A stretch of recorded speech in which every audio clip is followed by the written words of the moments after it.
Before I begin this video, I do want to congratulate LeBron James on this historic achievement of breaking Kareem Abdul-Jabbar's all-time scoring record that has stood for almost 39 years. I actually genuinely believe that this is an amazing accomplishment. I am not being sarcastic at all. It's truly amazing. Congratulations, LeBron. The kid from Akron becoming the NBA's all-time leading scorer and a billionaire is one hell of a rags to riches story. However, if you're a LeBron fanboy or fangirl who gets their feelings hurt way too easily, I suggest you turn off this video because you are not going to like some of these harsh truths I'm about to drop. But let's get going with that. No, this does not solidify LeBron's GOAT case at all. It may help a little bit, but no, it doesn't solidify it at all. If it did, why wasn't Kareem Abdul-Jabbar the consensus GOAT the last 38 years? If you want to talk about longevity, Kareem won Finals MVP at age 38. LeBron's just trying to make the play-in tournament right now at age 38. And no, you cannot just blame his teammates in Darvin Ham or last year Frank Vogel. They may deserve a share of the blame, but so does LeBron since it is a team sport like you like to say so much. I'll probably make a separate video on this year's Lakers about that later on. For now though, I just want to focus on what this means for LeBron's legacy. Back to Kareem though, in his age 38 season, I also want to make a note of this, that he played 79 regular season games that year that he won Finals MVP at age 38. LeBron's already missed 15. Availability does matter. Every game counts the same, and you're not helping your team by load managing. What's the damn point of load managing if you're not even making the playoffs or even the play-in tournament anyways? Even if you were making the playoffs, you're supposed to be in rhythm and be building chemistry with your teammates in the regular season, but instead, you're load managing. You score close to 40 points or over 40 points, and then the next game you sit out. Something's not right about that. If LeBron being the all-time leading scorer really did make him the GOAT, by your logic, Kobe was better than Michael Jordan, right? How many of you actually believe that? Or by your logic, Carmelo Anthony is better than Hakeem Olajuwon. Why is Karl Malone not a top 10 player of all time, let alone top 5? Why is Kevin Garnett versus Dirk Nowitzki even a debate if Dirk had 5,489 more career points? Can we please be a little more consistent? Speaking of the KG and Dirk debate, we know that if 2011 never happened, then we would never have that conversation. If LeBron James becoming the all-time leading scorer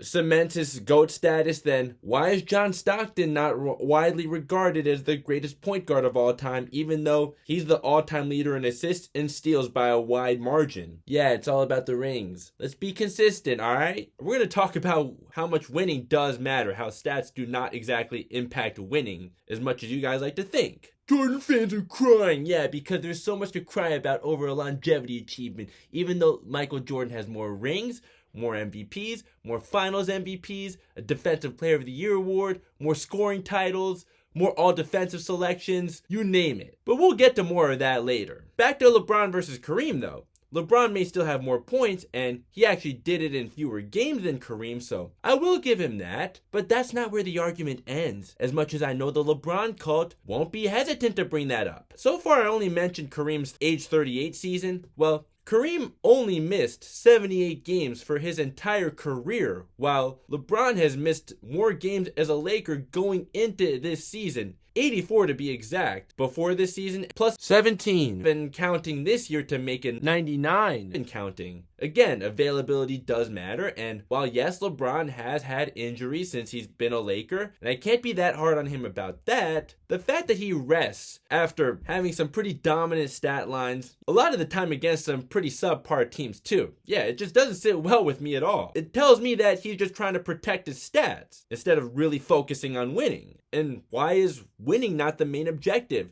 Like Herm Edwards said, you play to win the game.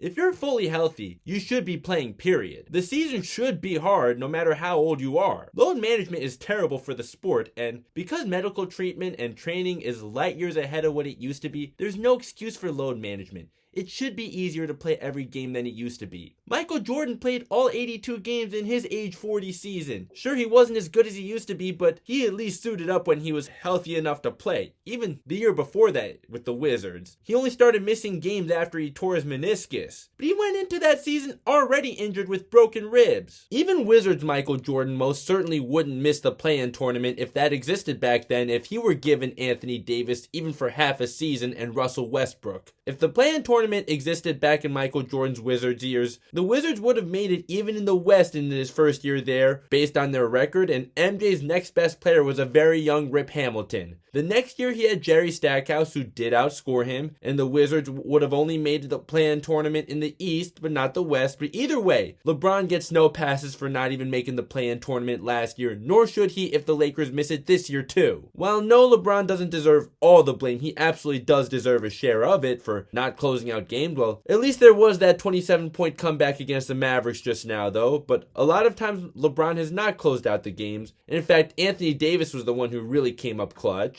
LeBron definitely does deserve blame for having the ball for most of the shot clock and making his teammates stand around when he has the ball, and also some poor decision making with the ball. I have noticed since LeBron became a Laker that his decision making isn't as great as people say it is. Don't get me wrong, LeBron does know the game of basketball way better than most people do, but the notion of him being extremely intelligent is pretty overblown. Now just don't get me wrong. The fact that LeBron has scored more points than any other player in NBA history is impressive. I should reiterate that even though his cult will get upset anyways, let's also keep in mind that he only played one season with hand checking. League average scoring has gone up over the years since the hand check ban, and yes, we saw a dip from 2011 to 13, but the scoring still didn't dip below what league average was before the hand check ban. Then from the 2013 to 14 season, we saw teams score even more points than ever with more spacing, a more open paint, and then in the 2018 to 19 season came the freedom of movement rule, which increased scoring even more. I know people want to talk about how zone defenses weren't played in the 90s. Well, that's not true at all. They were disguised back then, and all illegal defense meant was you couldn't double below the free throw line extended from the weak side. Strong side zone defenses were very much legal. You know what else? When the NBA did get rid of illegal defense in the 2001 to 02 season, as you can see, scoring actually went up and turnovers went down. Zone defense is not always effective. Of course, zone defense has advantages, but it does have disadvantages too, especially if you want to play a 2-3 zone with the defensive 3-second rule. Also, with the expansion of three-point shooting in today's game,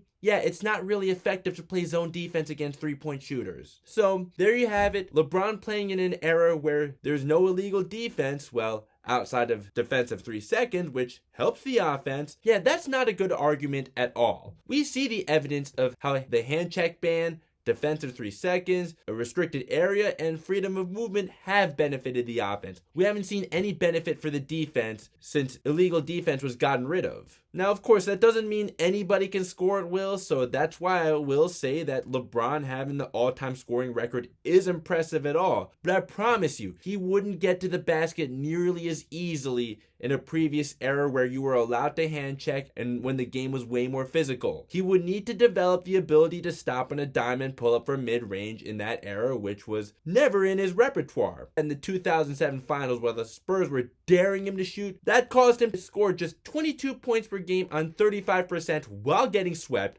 LeBron gets way too much of a pass for that. That was also a cakewalk of a path to get to the finals, but I may make a separate video on that in the future. I know some people will really hate this, and I used to think this was stupid too, but my realization now is it does matter. LeBron's finals record. I'm sorry, you cannot be the GOAT when you're 4-6 in the finals. Sure, I'd rather be 4-6 than something like 2-1, but we're rewarding him just for getting to the finals? When 9 of them came in a very weak Eastern Conference and the other one was in the bubble with no fans and the West was starting to decline by then? Now, with the bubble championship, don't get me wrong, I absolutely did enjoy it because it was for my team and the Lakers won that championship on my birthday. Was it really that hard of a championship though? No. I don't think that it hurts LeBron's legacy, but it's definitely not something that's going to really move the needle for him. It would definitely hurt him a lot more if the Lakers didn't win that championship, that's for sure. LeBron's first 2 finals, he was absolutely abysmal in. We'll get to 2011, although 2011 is the only finals that LeBron does get his deserved blame for, while the 4 that came after that, the stats may look like he doesn't really deserve all that much blame, but when you actually put the stats into context and when you watch the games, you will notice that, yes, he does deserve a share of the blame for those finals losses too. Plus, he gets way too much of a pass for his first finals loss.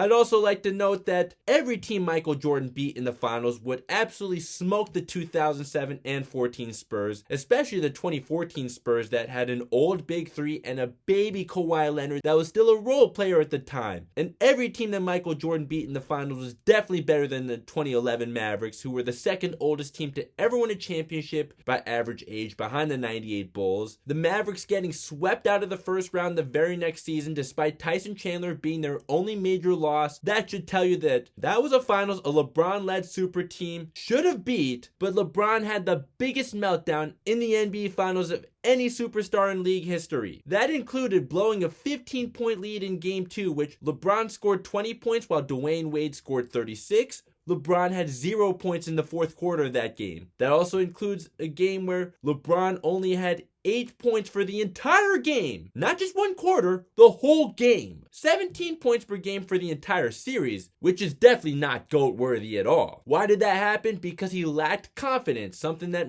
Kobe, MJ, Magic, and Larry would never lose because of. The 2011 finals alone already should have closed the door for LeBron's GOAT case, and nothing he's done since then has made a good enough recovery. Especially when, before the season even started, before you even played a single game for the Heat, when you were like, not 1, not 2, not 3, not 4, not 5, not 6, for how many championships you were going to win. Even if that was a joke, yeah, everyone was watching, and everyone was like, oh, this guy's talking a lot. After you already spit in the faces of the Cavaliers fans by announcing on national TV that you're taking your talents to South Beach. Although I'll at least give it to LeBron that he has acknowledged that he was wrong for the way he handled that. I'll at least give LeBron that. Still though, the 2011 finals is enough of a blemish on his legacy to completely kill his GOAT debate. Everything else is just extra. Even when LeBron won, he needed 7 games to beat an old Celtics team that needed 7 games to beat an 8th seed that only made it past the first round because Derrick Rose tore his ACL. The Oklahoma City Thunder, that team that LeBron beat to win his first ring, they were young as hell. Kevin Durant and Russell Westbrook were only 23 years old, and James Harden and Serge Ibaka were only 22. Yes, they may have been together for a few years, but they were still babies at the NBA level. 2013, the path to get there, the sub 500 Bucks were a cakewalk, the Bulls without Derrick Rose, and then another baby team in the Indiana Pacers that took the Heat to 7 games. Please tell me how that was even remotely more difficult than Michael Jordan's path to the finals, something I made a whole video on, but then I realized I missed some teams like the 91 Sixers led by Charles Barkley and the 92 Cavaliers. 2014, LeBron's third finals loss, which made him 2-3 in the finals. LeBron's stats may look really impressive, but if that series is not proof that stats don't tell the whole story, I don't know what to tell you. Game 1 was very winnable, but then the whole cramps thing happened. LeBron was great in Game 2 and the Heat won, but then here we go with the next 3 games. Game 3, the Heat were down big at halftime, and then Dwayne Wade, who's gotten so much blame for that series, and to an extent, rightfully so, but not for Game 3, where he led a Heat comeback with LeBron on the bench in the third quarter. In the fourth quarter, LeBron came back in, and the Spurs blew the Heat out of the water. Now Game 4 with the threat of being down 3-1. LeBron finished with a strong stat line, but he didn't have nearly enough of a sense of urgency to start the game, taking just 7 shots in the first half. LeBron only had 1 dominant quarter in that entire game, which was the third quarter, and then he completely disappeared in the fourth quarter as the Spurs won by 21. Game 5, LeBron did all of his damage in the first quarter. Okay, 7 third quarter points isn't terrible, but he didn't even score 1 basket in the third quarter until the Heat were already down 20, and his team was down 7 at halftime, so what is so impressive about that? LeBron versus the Warriors is stuff I already talked about in part 2 of my series talking about the Warriors dynasty. If you want to check that out, I'll leave a link to that in the description. What I did not mention though was how he quit on his team in Game 1 after J.R. Smith's infamous blunder. LeBron had a spectacular game for 4 quarters, and yes, your teammate messed up, but you still had overtime to win that game and you scored 0 overtime points. Then Game 4, he just flat out quit. Even if you watched a condensed Game 4, you will hear the quit called out in the broadcast. What's the excuse for quitting when you're down 3-0 when you fought back from 3-1? Just because the Warriors have KD now and you couldn't get Draymond suspended again? Then for LeBron to lie about a broken hand he suffered from punching a locker after after game 1 and to wear a cast at the podium even though we saw him do push-ups in the locker room before game 2. You cannot do push-ups with a broken hand, nor can you play highly competitive basketball without a cast on. He's such a bad liar, and that was just extremely unprofessional for him to do. Even outside of the finals, LeBron's last game of his first stint in Cleveland, he flat out quit in, and I may make a full video on that in the future, but if you want to watch that game, especially the end, you'll hear Mark Jackson and Mike Breen call it out in the broadcast. Then Mike Breen called it a huge upset in the year the Cavaliers were supposed to win the championship. Now, while I do agree that the Cavaliers didn't give LeBron the best supporting cast in his first 7 years, it's not like LeBron made his teammates better. The notion that he does is a huge myth, and also the notion that LeBron's supporting cast was terrible is very overblown. The 2007 Cavaliers may not have had much of an offense outside of LeBron, but they were a top 5 defense, and LeBron certainly didn't make that happen on his own. Even in 2005,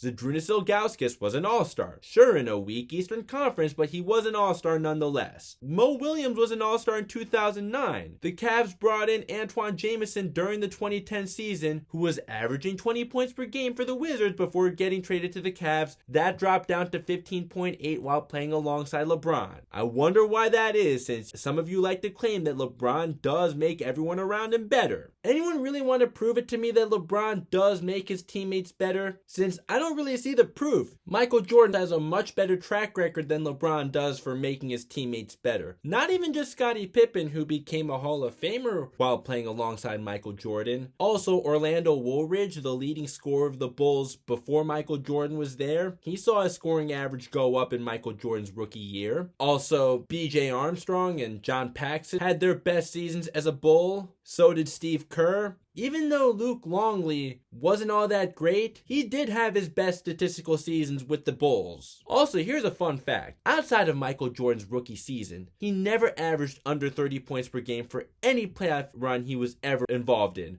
LeBron's career average in the playoffs is 28.7 points per game, which is really good, but the competition was never as good as MJ's. Oh, but MJ is 1-9 in playoff series without Scottie Pippen. Tell me more about how a rookie Scottie Pippen that came off the bench and didn't even average 10 points per game in the regular season and just averaged 10 points per game in Michael Jordan's first playoff series win really impacted Michael Jordan's first playoff series win. Please tell me more about that. Or how when Michael Jordan did reach his first ever conference finals, when Pippen was starting by then, but he was still very much a role player. Or how the Bulls got to 7 games in the 94 second round series against the Knicks in spite of Scottie Pippen while Michael Jordan was playing baseball. Or in 1995, when the Bulls were 34-31 before MJ returned, and they finished that year 47-35. Or how about Scottie Pippen underperforming in the 96 and 98 finals, especially in 1996? Also, miss me with Michael Jordan wasn't a good three-point shooter. If he had to adapt, of course he wouldn't. If you think otherwise, that's an insult to his work ethic. The Blazers dared Michael Jordan to shoot the 3 in Game 1 of the 1992 NBA Finals, aka the Shrug Game, and the Ben Simmons sag that they did to him, it completely backfired as Michael Jordan went 6 for 10 from 3 in that game. Besides Michael Jordan and Kareem, let's not forget there's Bill Russell and his 11 rings, his 5 MVPs as well. I don't want to hear anything about him not scoring enough. He was able to play within his role, and he was all about the team. He was the leader of the Celtics dynasty without being the go-to guy. He did it on the defensive end and by being a great screen setter and a passer, especially as an outlet passer in the really fast-paced game that it was in the 60s. Bill Russell was able to get his buckets when called upon, and he did in fact score 20 points per game in the 1962 and 63 championship runs. Bill Russell was also a player coach towards the end of his career. How many other player coaches were actually successful in any sport? Bill Russell was also extremely athletic. Way more athletic than I think a lot of the younger generation realizes. Now, would Bill Russell have averaged 22 rebounds per game in a later era where there aren't as many missed shots? Maybe not, but the fact that Bill Russell was able to average 22 rebounds per game for his whole career, you have to be quite an athlete to be able to do that, especially when you played in an era where you actually had to box out and fight for rebounds, unlike today. I would even argue that LeBron may not even be the greatest small forward of all time. Larry Bird very much still has a strong argument for that. Larry Bird may not have the physique or athleticism of LeBron, but Larry Bird was definitely more skilled and a much more fierce competitor. Larry Bird also averaged 10 rebounds per game for his whole career as a small forward, and he wasn't getting those easy rebounds that we see all the time in today's NBA. Larry Bird was also definitely a better shooter, definitely way more clutch. He was never scared to take the last shot, unlike LeBron, who has quite a history of staying away from the last shot to not hurt his clutch stats. When it came to passing, LeBron wins in assists, but the eye test tells me that Larry Bird was better. Defensively, Larry Bird was criminally underrated. He made 3 all-defensive teams. Okay, never a first team, which LeBron has done before. However, Larry Bird at his worst couldn't possibly be as bad as LeBron at his worst on defense. Although Larry Bird wasn't the quickest guy, a notion that is grossly exaggerated though, his intelligence and effort more than made up for what he lacked athletically. Larry Bird also played in the Eastern Conference when the Eastern Conference was tougher than the West, with the Bad Boys Pistons, Dr. J Sixers, and an up-and-coming Michael Jordan. Even the Bucks, led by Sidney Moncrief and Terry Cummings, were very underrated to add more depth to the 80s Eastern Conference. There were also Dominique Wilkins' Atlanta Hawks. Larry Bird also made his teammates better. The year before Larry Bird first played for the Celtics, they were 29-53, and Larry Bird made them 61-21 in his rookie year. Robert Parrish also blossomed into a star in Boston. You could say Parrish would have been a star anyway, since he was already averaging 17 points per game as a Warrior for the 2 seasons before he became a Celtic, but he did develop while playing alongside Larry Bird nonetheless. And Kevin McHale also blossomed into a star while playing alongside Larry Bird. Danny Ainge is also a guy who was able to develop into a reliable role player while playing alongside Larry Bird. He even made an all-star game. Let's not forget the Magic Man, Magic Johnson. Talking about making your teammates better, I have mentioned this in a previous video before. The top 3 scorers of the 1978-79 Lakers all saw their scoring averages go up in Magic Johnson's rookie season. Talk about being a pass-first player. LeBron is not one. That's just a dumb narrative. Pass-first players don't average 25 to 30 points per game. They're not the leading scorer wherever they go, while LeBron outside of the 2019-20 season. LeBron James is an all-time great scorer who's great at passing too, but he is not a pass-first player at all. LeBron gets passive in moments where he doesn't want to hurt his field goal percentage and wants to hunt assists. Don't get me wrong, LeBron is actually a great passer, but if we're keeping it real, he definitely does hunt assists, and he also does have some careless turnovers. Which, by the way, LeBron is the all-time leader in. He's already been the all-time leader in turnovers, and I love how LeBron fans like to act like turnovers don't matter, because they do. Now, yes, I am aware that Magic Johnson averaged more turnovers per game for his career. However, Magic Johnson also played with a much more crowded paint, so we should use a little context too. Not only that, Magic Johnson may have been pass first, but he was very capable of taking over a game when he had to. Just go back to Game 6 of the 1980 Finals when Kareem was hurt and Magic started at center, put up 42 points, 15 rebounds, and 7 assists. Magic Johnson was undeniably a better passer. He was great at getting to the basket through a much more crowded paint too, and was better at posting up than LeBron. Now, Magic Johnson may have not been the best defender, but he was definitely a capable defender because of his versatility. Magic Johnson may have played in the Western Conference while the East was the deeper conference. However, he didn't have a losing record in the finals. He was 5-4. Now, I know I'll get some biased comments for bringing Kobe into this. Does LeBron have more MVPs, finals MVPs, more points, rebounds, assists, and a better field goal percentage? Yeah, but let's not end the argument there. First of all, MVP is something that the media votes for. Yes, media will shove it down your throat that the GOAT debate is between MJ and LeBron. If you ask those who actually played in the NBA, especially those who either played with and or against Kobe and LeBron, Yeah, there are some guys that will say LeBron, but there are plenty that will say Kobe. Who would I rather listen to? I think I'd rather listen to the former players than members of the media. Speaking of the MVP conversation though, if Nikola Jokic was the MVP as the 6th seed last year and Russell Westbrook won as the 6th seed in 2017, then Kobe definitely should have won in 2006 without a question if we want to be consistent. 2007, even as badly as Dirk choked against the We Believe Warriors, he did lead the Mavericks to 67 wins in the regular season, and it is a regular season award. Sure, Steve Nash led the Suns to 54 wins in 2006 without Amari Stoudemire. But again, does defense not matter because Kobe was more than a country mile better than Steve Nash or Dirk Nowitzki ever were on defense? You could say that Kobe's last couple of all-defensive selections were given because of his name and his legacy, but the vast majority of his all-defensive selections were absolutely earned, and you're crazy if you think otherwise. You could say years 18 to 20 LeBron are way better than years 18 to 20 Kobe were. I will not disagree with that at all because post-Achilles tear Kobe was completely washed up. In fact, where I actually really have to applaud LeBron is there was once a time when a lot of people thought that LeBron's game wouldn't age well because he heavily relies on athleticism. Well, that sure aged like milk. And I've also never seen a 38-year-old move like LeBron, even with all the load management.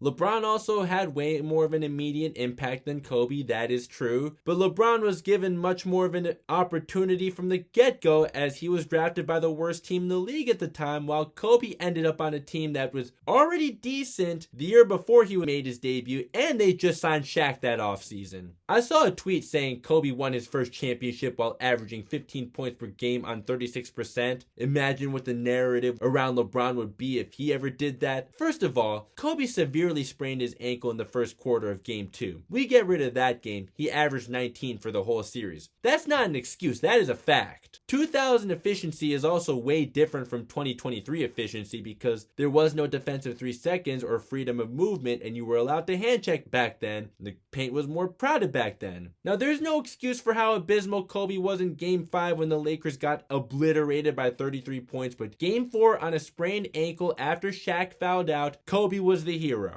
2021 when AD got hurt, LeBron quit on the team, and anyone who actually watched those games and isn't kissing up to LeBron knows this. Sure, I expect a 21-year-old to be way more mobile than a 36-year-old, but I also expect a 36-year-old to be way more mentally tough. Also, again, does defense not matter? Because game 1 of that series, Reggie Miller was just 1 for 16. Overtime of game 4, Reggie Miller only got 2 shots off, and game 6, Reggie scored 25 points on 42%, which is decent for 2000, but also just 2 for 10 from 3 in game 6. Correct me if I'm wrong, but I'm pretty sure Kobe was Reggie Miller's primary defender. Kobe did shoot horribly in game 6 of the 2000 finals, but he still had 10 rebounds and still did make 8 out of 9 free throws, so he still did do something right to help his team win. Shaq did earn all 3 of his finals MVPs. I'm not going to dispute that, but let's please not act like Kobe didn't do his part, and I already talked more about that before on this channel. In terms of quitting on your team, Kobe may have quit in Game 7 of the first round in 2006. That was not okay for him to do, but for his team to even win 3 games as the 7th seed to begin with, for him to be as clutch as he was in Game 4, to score 50 in Game 6, that should be considered too. LeBron also does have a much worse track record when it comes to quitting on his team. He especially has with the Lakers, like after the AD trade fell through in 2019, 2021 in the playoffs after AD got hurt, and in many winnable games since last year. When talking about making your teammates better, to think Kobe never made his teammates better is beyond laughable. Paul Pierce even acknowledged it on All the Smoke that Pau Gasol got a lot tougher because of Kobe. Pau is a guy that was labeled soft in Memphis, and he got pushed around a lot in the 2008 finals, but Kobe toughened him up and made him a pretty damn good Robin to his Batman. Trevor Ariza and Shannon Brown were nobodies until they became Lakers. As bad as Smush Parker was, and even though he and Kobe may have not liked each other, Smush Parker did have his best statistical seasons while playing alongside Kobe on the Lakers. Chris Mim was also pretty awful, but he also had his best statistical seasons as a Laker in 2005 and 06, and if anything, he should have have had more opportunities in Cleveland because they didn't have any stars, let alone a superstar, on those pre-LeBron teams that Chris Min played on in Cleveland. Lamar Odom had his best scoring average in his one season with the Heat, but he was also able to impact winning more on the Lakers than anywhere else. Lamar had his best rebounding numbers as a Laker and was more efficient as a Laker. Kobe was also able to keep a guy as volatile as Andrew Bynum in check. Both Bynum and Odom's careers came crashing down after the Lakers traded them, and Lamar Odom even almost his life.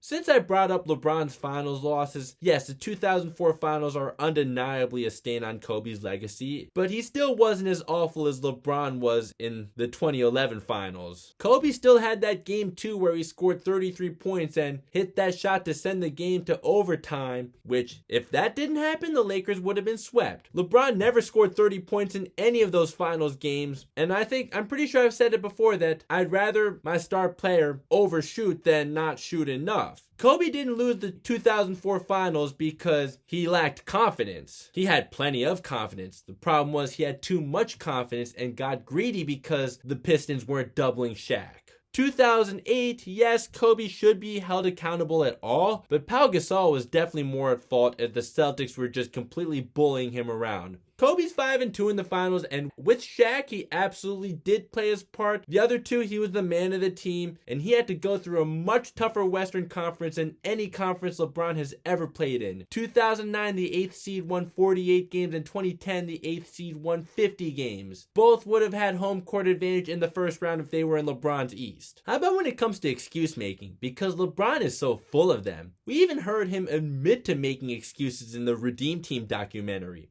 I know I'm guilty of this sometimes. I sit at home and say, if I had Dwight Howard on my team, or if I had Carlos Boozer on my team, or if I had Chris Paul as my point guard, I'd win an NBA championship. I got all y'all on this team, so what's my excuse now? Or how about 3 years ago when the Lakers were blown out in Boston? LeBron said he was out of rhythm because he had to see his son play in Springfield. Imagine if Kobe or MJ ever said anything like that. You can't, right? I get it. You can't always have a good game. I get it that you have dad duties, but GOATs can't possibly be making excuses, especially one as weak as that. Just say I didn't play well enough and move on. Kobe, it's a difficult moment for you. We appreciate your time. How disappointed are you? Well, I just hate losing. It's a tough loss. They played extremely well. We just have to get ready for the off season. Next season for us starts right now. Can you assess exactly what went wrong? Was it too many injuries? Was it Shaq's foot at the beginning of the year? Can you begin to assess why you lost this series? Nah, we have a million and one excuses that we could go to. Fact of the matter is, we're not going to make any. They played better than we did in this series. We had our opportunities to win it. Didn't go for us. So we just have to regroup. Like I said, next season starts right now, and come back next season ready to play. How much harder will you work in this offseason now to get back to the championship? I'll push myself to exhaustion. Kobe, we thank you for your time. Recently, LeBron's meltdown over a missed foul call. Yes, that was terrible officiating. Yes, a foul should have been called, but you had overtime to win that game. Something like that would fuel Michael Jordan or Kobe Bryant to win the game. Then for LeBron to sit out the next game when he just scored 41, this is not the competitiveness I look for in a GOAT. Also, how the Lakers blamed the refs when they had their chances to win. That shows terrible leadership on LeBron's part. Or for LeBron to not call last season a failure, which the Lakers were 33-49, and despite having the second highest odds to win the championship going into that season. Are you f***ing serious? Now, LeBron may have said that he takes responsibility later on and said he wishes he could have done more in leading the franchise, but to say it's not a failure, that makes me flabbergasted. LeBron may have had the stats, but his body language late in close games was terrible, and he barely tried on defense. 2013, Kobe played damn near every minute of the last several games just to make sure his team made the playoffs, in which I guarantee you he was not thrilled about, even though it was one of Kobe's best individual seasons. It may have cost him his Achilles, and put a death sentence on his career, but Kobe didn't give a damn about that. Kobe didn't give a damn about what playing heavy minutes at age 34 would do to his body when he knew he needed to do all that he can for his team to make the playoffs. He was way too competitive to give a damn about that, and I value that a lot more than longevity while load managing. Also, for the fact that Kobe was able to knock down both free throws and walk on his own 2 feet on a torn Achilles while LeBron had to be carried off the court because of cramps. So my case for Kobe, and I actually didn't even say all of these things, but I'll say some of them now. More skilled scorer because of his footwork and ability to create space. A lot better off the ball, better ball handler. Has a way better track record of making his teammates better. Kobe's a lot tougher and has been way more consistent on defense for a longer period of time. He also won his last 2 championships with way less help than LeBron won any of his 4, while also playing in a tougher conference. Also, while I will say LeBron has a really good left hand, I'm actually more impressed with Kobe's ability to use his left hand. Wilt Chamberlain is someone I don't think I've ever really talked about on this channel, and I owe him an apology for that. If we're talking about physical gifts, Wilt Chamberlain is the undisputed GOAT. He didn't win enough even with Hall of Famers on his team like Paul Arizin and Tom Gola in his earlier years, and he didn't win a championship until he finally did sacrifice his stats. That's why I don't have him as the GOAT, but for a guy to average 48.5 minutes per game for a whole season, play every single minute of regulation plus overtime, I don't care what era it is, but to do that when the medical staff wasn't nearly what it was today, I believe back then it was just one team doctor and an assistant coach, that was it. And also for him to be the superhuman that he was when the team planes and hotel beds did not accommodate for NBA players' enormous bodies. Yeah, Wilt was just not human. Do I think Wilt would have scored 100 points in a game in a later era? That's subjective. Definitely not in the 90s. I don't think even in the 80s. If you were to teleport to today's NBA though,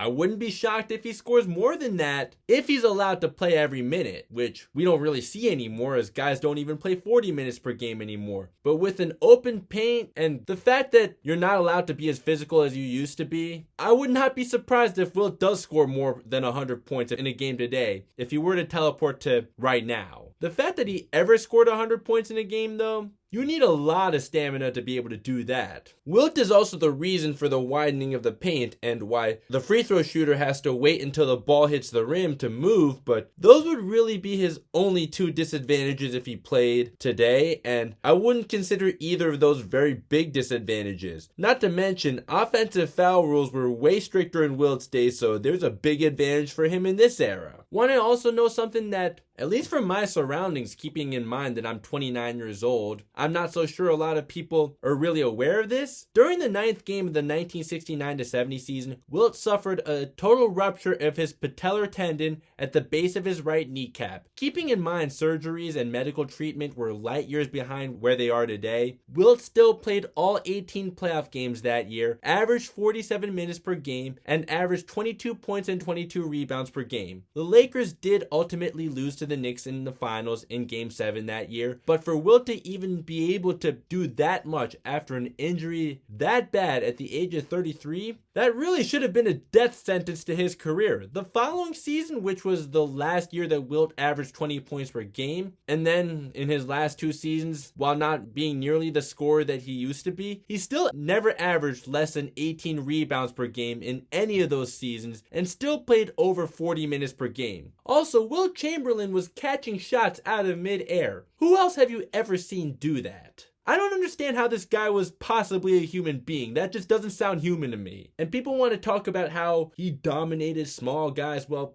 guess what? Average height in the 60s was 6'4". Right now it's 6'6". Oh, what a huge difference. So compared to LeBron, LeBron has won more than Wilt Chamberlain, but LeBron also never had to face a team as great as Bill Russell's Celtics. Sorry, not even the KD Warriors were as great as those Celtics teams. You could even say the 1970 and 73 Knicks were better than those Warriors teams. Those Knicks teams were stacked, and if you ever watched those Knicks teams, you'd see that they moved the ball and moved without the ball, just like the Warriors, but without the spacing because there was no three-point line. I guess pick your poison there, but between LeBron and Wilt, if you value stats, then nobody was better than Wilt. LeBron did win more, but Wilt also never had the freedom to stack his team like LeBron has had, and Wilt also only missed the playoffs once in his career, while LeBron has 4 times already. It could be 5 times this year.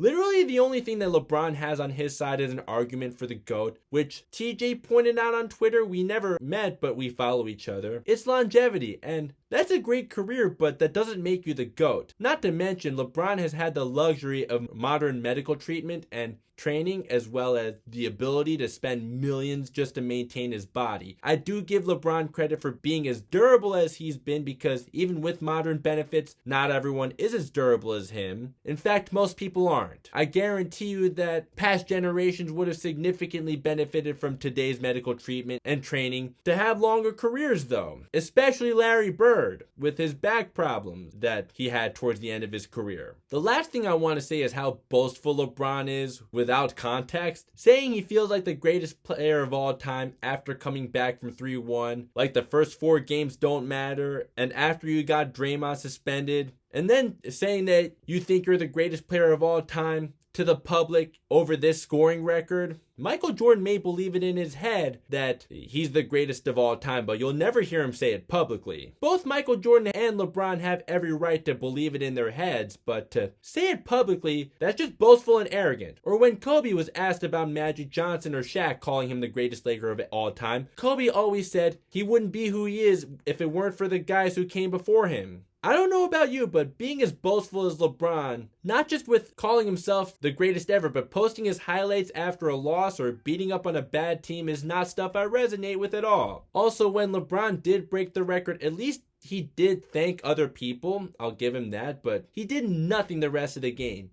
They acted like he hit a game-winning shot to win the finals, yet you still had another quarter left to play against a weak opponent. Go win the game! What you accomplished is amazing, but since when was breaking a record, even as significant as this one, more important than winning? That also doesn't sit well with me at all. Okay, I definitely get it that a moment like this, with his family, Dwayne Wade, Kareem Abdul-Jabbar himself, James Worthy, and Magic Johnson are in attendance, it is surreal to him, and I do think he deserves to embrace and cherish the moment, but also at the end of the day, you did have a game that you needed to win. Now, if I ever met LeBron, I would say nice to meet you, and if he's okay with it, I would be more than glad to take a picture. Nothing I said here is anything personal, just my honest observations that the media won't tell you about, because it's their job to bend the truth. You're not getting that from me. Of course, I'm not always right, but I'll never come on here and tell you things that I don't genuinely believe or deny facts that are right under our noses. But if you still want to throw a fit in the comments and say, "Ooh, you're a hater," well, grow up. That's all for now. If there is anyone else that you'd argue is greater than LeBron,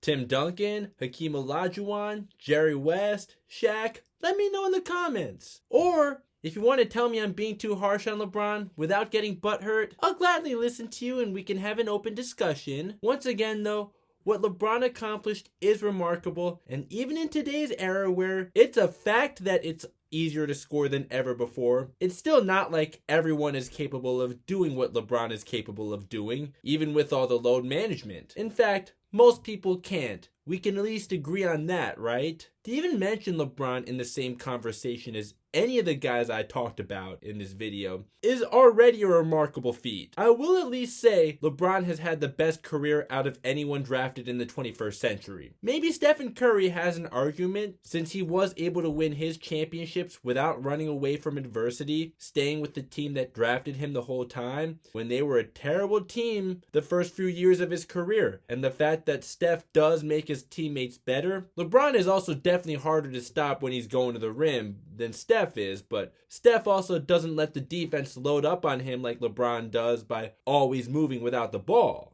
Although I will give LeBron this, it's something I've said for a long time, that when LeBron wants to, he is actually great at moving without the ball. He's an excellent cutter to the basket. Problem is that he doesn't move enough without the ball. LeBron has definitely been more durable than Steph though. Honestly though, where LeBron ranks all time, or however you want to list your greatest players of all time, is very subjective. I do actually think it's pretty hard to not put the all-time leading scorer who has won some championships, regardless of how they were won, outside of your top 10. If you did enjoy this video, please consider liking the video, subscribing, and turning on notifications so you never miss another video.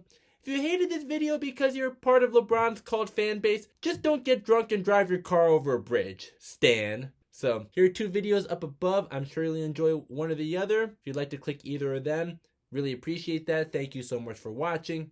See you next time. And congratulations, LeBron.